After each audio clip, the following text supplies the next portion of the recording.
Hi, everybody. This is episode 34 of the GAMEOLOGY podcast. We are talking about the good and the bad of the Mario Galaxy 1 game. I'm one of your permanent hosts, Matthew Favai, and this is...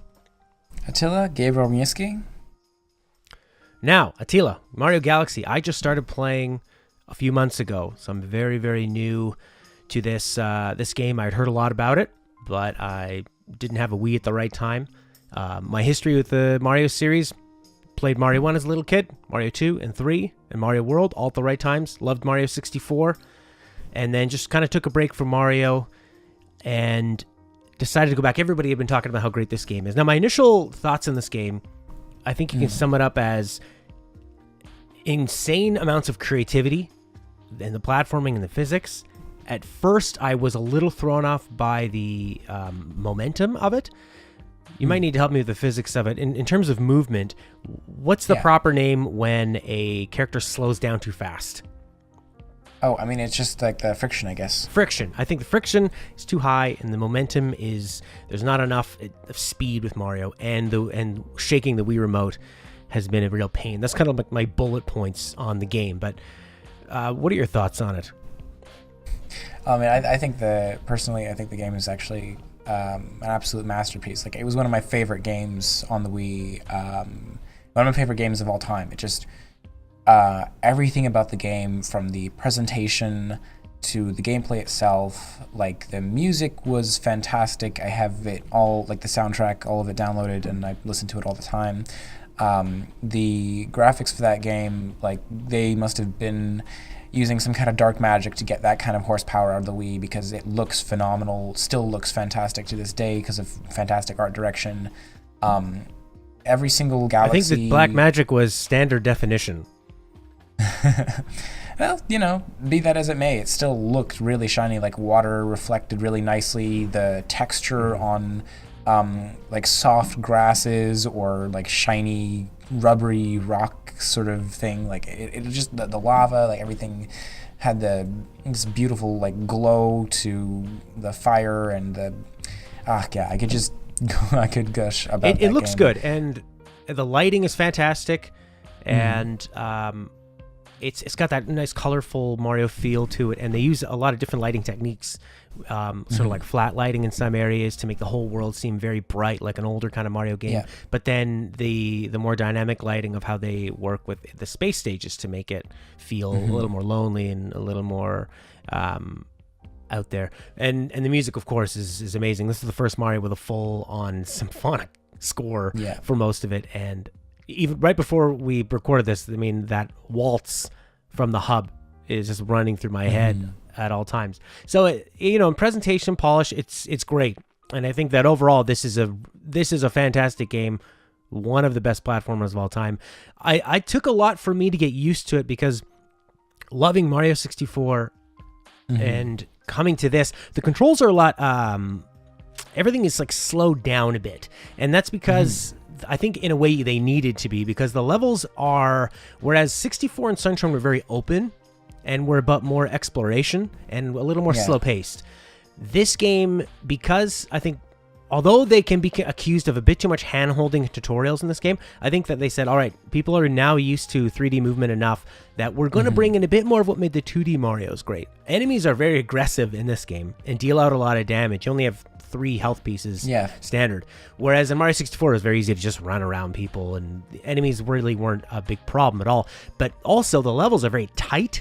There's not as much room to move around, which is I think why they slowed Mario down, because they knew that it was there was a lot less room for error in that way. But in terms of level design, the linearity of it and the way they signpost it, to bring up another episode we did, is phenomenal. Sometimes I'm just running through this game at full speed, and without even thinking about it, like, okay, there's a star over there, I should go over there, and I'm never lost or backtracking, and that's a really phenomenal part of this game.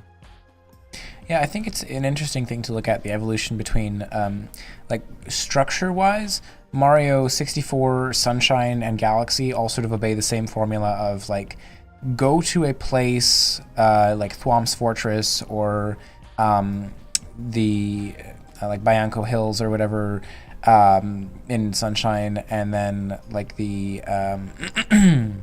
Battle Rock Galaxy and Mario Galaxy, and each of them, there are these like sub-objectives within each world, and there's like a number of stars you can complete.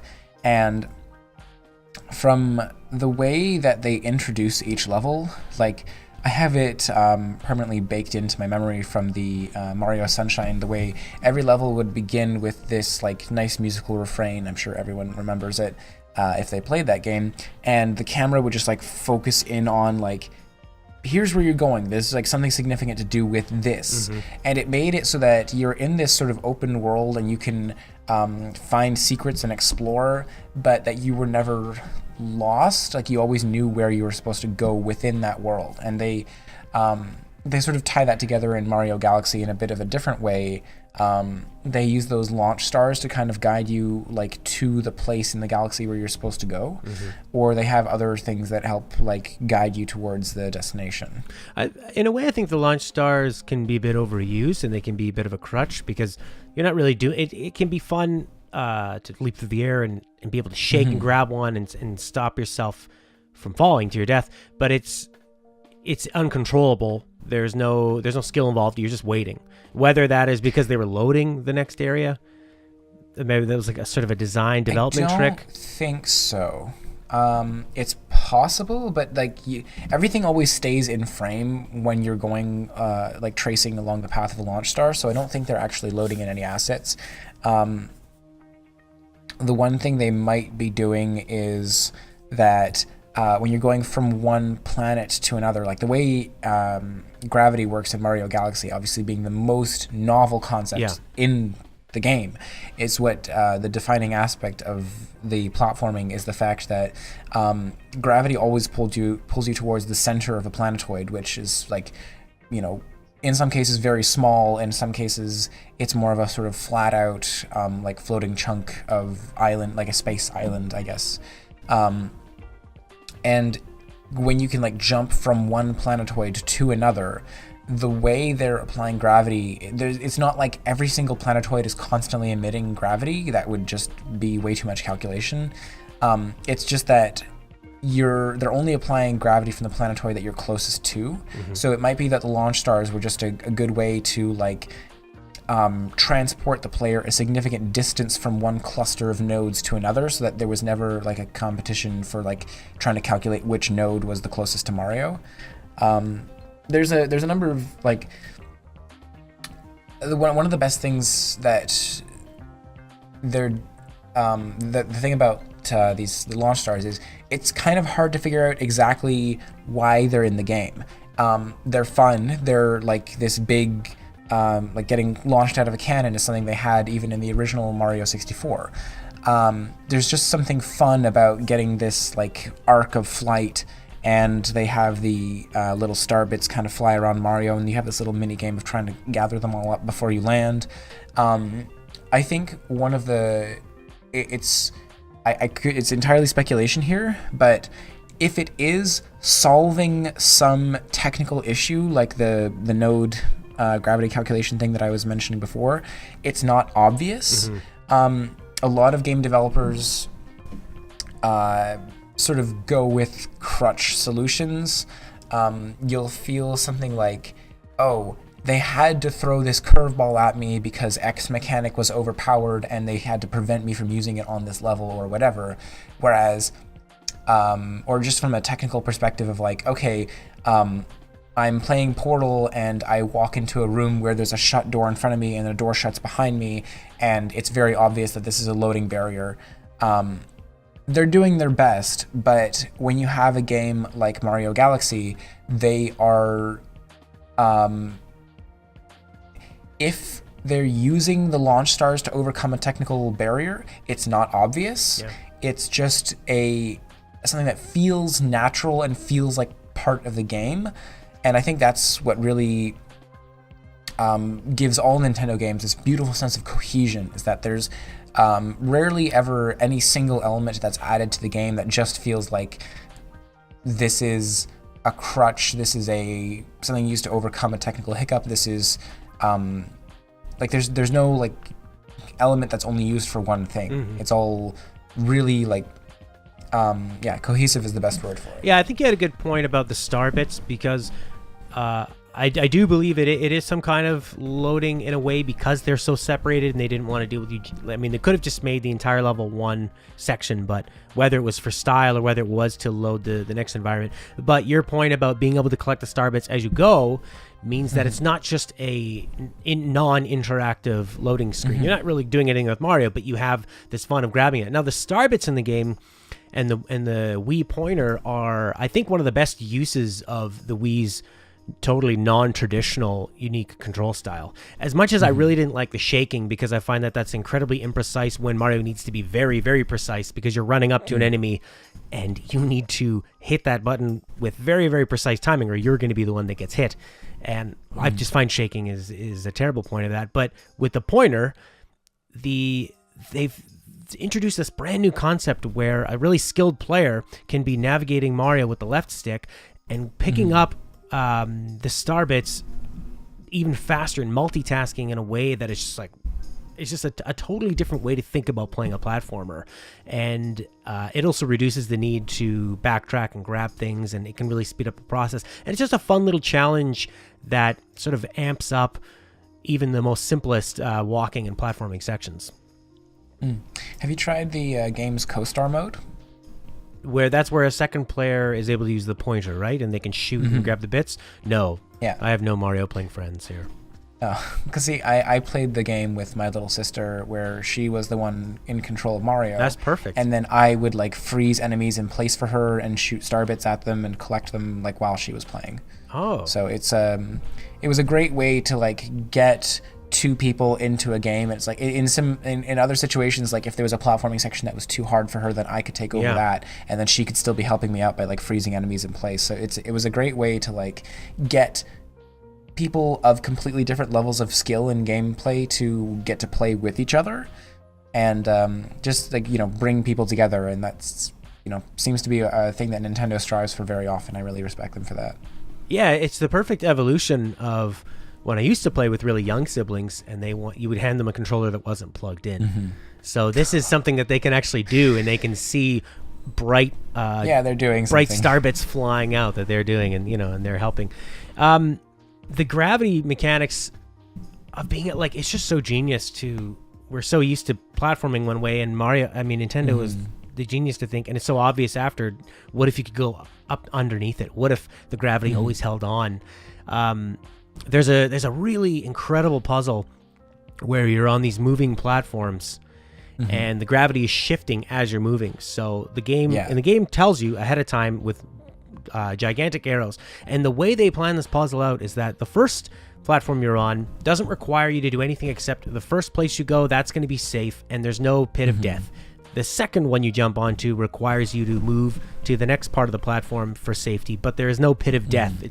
You can just easily make your way up. The third time, they give you this cross platform. You need to use all four sides of it, and there's a pit of death. And I found that really challenging and just a totally different way to think, because it's almost like being an engineer or a type where you need to be able to imagine something like how is this going to affect me in the future with these different rules. It's not just something you can look at with your eyes, so to speak. You need to use your mind's eye and predict the different physics. I found that a really, really complex mind puzzle.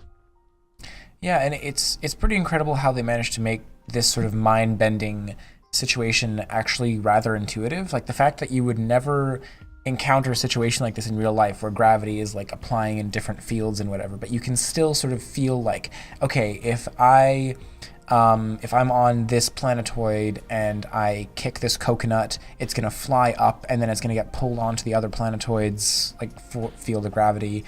Or like you're walking along a path and it's like forming up in front of you. The Space Junk Galaxy was one of the early ones that was like really made an impression in my mind, because it has like some really nice music, and I know we've seen it a lot more frequently since then, but the idea of like your path being built up in front of you as you go just was really novel at the time. Yeah, it's I wanted to talk a bit about the power-ups in this game, where I think that there's a couple interesting parts of it. If you look at the bee suit, I think the bee suit is a real like simplification of the previous flying that we've had in Mario Yeah. games. Whereas the cape in Super Mario World, a skilled player with timing could float through the entire level. And It did not take that much skill, let me tell you. that's true. I felt pretty skilled when I was young, but you're right. It's not that tough.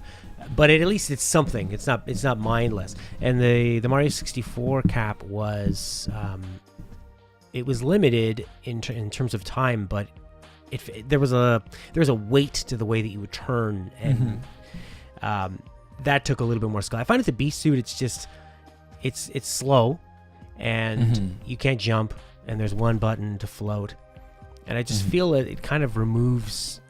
Like I just find that so boring. But see they sort of they broke up, like if anything I'd say that the B suit is actually a little more akin to having the Flood jetpack from Super Mario Sunshine. And then you're going to encounter a power up later in the game that is an actual flight cap that does let you like fly in any direction that you want to, and even like completely halt in midair and then reorient like which way you want to go, and then let go and then fly off in that direction. So they've just broken up that power up into sort of two tiers, as it were. Like the B suit we used for like certain specific sections where having the ability to jump and then get a little bit of extra hover time is useful, and they use it in a boss battle in a pretty specific way. And then you're gonna have the flight suit, which is like, or the flight cap, I'm not exactly sure what it's called, but it's used for a different kind of puzzle. It makes the game almost a bit more like, I don't know, Knights. I've never played Knights. It's like the game where, like flying around and stuff. That's what made me think of it. Because you're not really using the flight cap for traversal at that point anymore, which you were using it in Mario 64. Sure. One thing that this game does better than probably any other Mario game is the way they handle ice. Now, it's a very, very common trope to bring out an ice world in a platformer, and it usually is irritating because you lose a lot of the control that you had, and it just feels more difficult without increasing the fun. But what they do is by activating the spin, you have a lot more speed. It's fun to watch, but the physics of turning is a little more difficult. It's more like steering a big truck, and I think that is, you have a wider turn radius. Basically, when you activate the spin, Mario starts skating on the ice. That's right, yeah. And I find that's the perfect way to handle the ice, because it gives you more speed, it's more fun, it's more challenging, and and if you don't hit an object or an enemy, then it just continues on forever. And I think that's something I'd want to see in every Mario game going forward. Yeah, I think that they actually had like a skating boot that they brought into one of the recent game for like the Mario on the Wii U. And it was sort of a distilled power-up version of this ability that you just have in Mario Galaxy.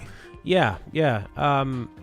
The shells underwater are pretty similar in the way that they at least speed things up and give you a different control scheme. That was always the big weak point I found from other Mario games, is that being underwater was so slow.